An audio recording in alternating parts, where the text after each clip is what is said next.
이 본 사업은 이제 광명 시흥에 이제 첨단 테크노밸리를 조성하는 사업이고 그 부지 내에 있는 영세 기업들을 일반 산단으로 이전을 해야 되는 건데 그 일반 산단에 대한 어떤 사업 지연이 그 이유인 것 같습니다. 식자님 보시기에는 도대체 왜 이렇게 지연되는 것인지 그거에 대해 좀 설명을 좀 해주실 수 있을까요? 네, 도시개발국장 이은선입니다.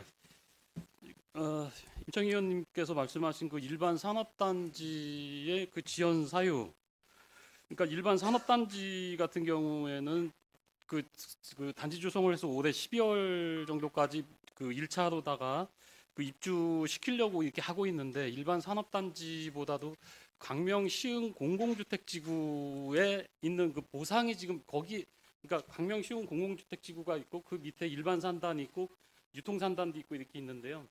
그 일반 산단이라든가 그 유통단지에 있던 기존 업체들은 올해 연말까지 이렇게 그 입주를 채울 수가 있게 할 수가 있는데 그 위에 광명 시흥 공공주택지구에 있던 기존 그 입주 업체 기존에 있던 그 업체들이 이쪽 그 일반 산단 쪽으로 다 입주하는 게 지금 어려움이 있는 거거든요. 네. 근데 광명 시흥 공공주택지구의 그 사업이 지연되는 주요 사유로는 그쪽에 그 우선 그 문화재라든가 유물 출토에 따른 어떤 지연도 있고 또는 보상이 지금 많이 좀 지연되고 있습니다. GH에서 하는 사업 같은 경우는 100% 이렇게 그 지작물 조사가 다 끝났는데 LH에서 하고 있는 거는 지금 69.9%, 한 70% 가까이밖에 지금 지작물 조사를 못해서 그래서 그 보상이 지연됨으로 인해 가지고 기존에 있던 그 업체들에 대한 그 이주가 조금 늦어지고 있습니다.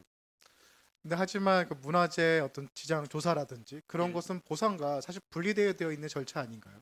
계획이 시계까지 이제 또 와 있으면은 보상은 보상대로 추진될 수 있는 것 같은데 결국에는 LH가 그 보상을 하기 위한 예. 자금이 부족한 게 근본적인 원인 아닐까요?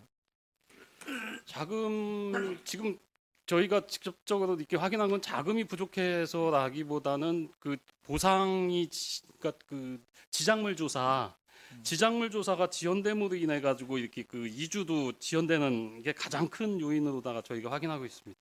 음, 그 입주 그 지작물 조사를 해야 이제 보상도 들어가고 또 저기 그 이주 계획도 세우고 이렇게 하는데 그 지작물 조사를 이렇게 할 때 그 단지에서 기존에 있던 그 주민들이 지작물 조사를 이렇게 그러니까 그 진입을 이렇게 차단한다든가 아예 진입 자체를 못하게 한다든가 여러 가지 뭐 이렇게 사정에 의해 가지고 지작물 조사가 가장 큰 요인으로 지금 네. 확인하고 저는 있습니다. 사실 지작물 조사랑 보상과 이렇게 어떠한 그 법적 관계가 있는지는 조금 더 예, 의문이 들긴 하지만 예, 예, 결론부터 말씀을 드리자면은 LH나 이 사업 주체, 공공사업 주체가 이 예, 사업을 추진함에 있어서 예산이 부족하다는 이유로 예. 이렇게 사업이 지연된다고 하는 거에 대해서 경기도가 별도의 어떤 역할이 좀 필요할 것 같습니다. 지금 김종배 의원님께서 의미 있게 건의안을 제시해 주시지만 예. 단순 건의안을 넘어서 어쨌든 경기도 이 사업에 참여하고 있는 주요 주체이기 때문에 이러한 자금의 문제라든지 보상의 문제는 좀 더 적극적으로 해결할 수 있는 방안들을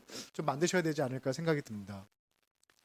네, 지금 말씀하신 것대로 그 더 주민 설명회라든가 또는 뭐 LH하고의 협의라든가 이렇게 통해 가지고 보상도 신속히 좀 이루어져야 될 것이고 또 저기 그 이주 단지 쪽으로 다 이주도 신속히 이루어질 수 있도록 경기도에서도 적극적으로 역할을 수행하도록 하겠습니다. 네, 감사합니다. 이상입니다.